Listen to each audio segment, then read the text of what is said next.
আমার মনে হয় আমার যে বিডিআর ভাইরা এখানে এসেছেন তা নিয়ত করেছেন পাশে আড্ডা দিবেন, ঘুরে বেড়াবেন, বাদাম খাবেন। ইন্নামাল আমালু বিন্নিয়াত, প্রতিটা কাজ নিয়াতের উপর নির্ভরশীল। আমার মনে হয় আমার যে বিডিআর ভাইরা এখানে এসেছেন তা নিয়ত করেছেন পাশে আড্ডা দিবেন, ঘুরে বেড়াবেন, বাদাম খাবেন। আপোষ করতে এসছি না সংগ্রাম করতে এসছি? আমরা যদি সংগ্রাম করতে আসি সামনে আসেন, সামনে আসেন। আমরা রাজপথে নেমেছি আমাদের অধিকার আদায়ের জন্য। আমরা এখানে চারিপাশে ঘুরে বেড়ানোর জন্য আসি নাই। আমি বলবো বিজেপি না বিডিআর, বিজেপি না বিডিআর, আপোষ না। ঢাকা না দিল্লি, ঢাকা না দিল্লি। আমি আমার বিডিআর ভাইদের বলবো আমাদের যে কর্মসূচি,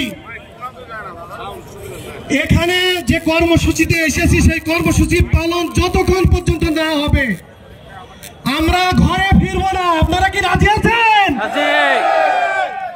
শোনা যায় না ভাই, শোনা যায় না। আপনারা কি রাজি আছেন? বিজেপি না বিডিআর? তৎকালীন স্বৈর শাসক শেখ হাসিনা তার মসনদকে টিকিয়ে রাখার জন্য চৌকাশ বাহিনী, একটা বিডিআর বাহিনী ধ্বংস করে পার্শ্ববর্তী দেশ তার প্রভু দেশকে খুশি করবার জন্য নিরীহ বিডিআরদের পরিকল্পিত হত্যাযজ্ঞ চালিয়ে প্রদান করেছে বিদ্রোহী আইনে। এটা কোনো বিদ্রোহী নয়, বিদ্রোহীর সঙ্গে আপনারা জানেন এটা পরিকল্পিত হত্যাযজ্ঞ।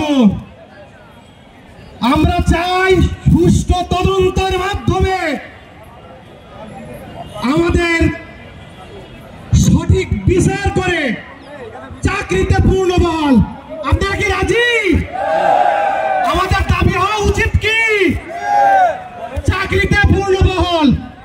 সেই সাথে আমার যারা জেলবন্দী ভাইরা এখনো 16 বছর মানবতার জীবনযাপন করছে কারাগারের মধ্যে, তাদের অচিরেই মুক্তি দিতে হবে।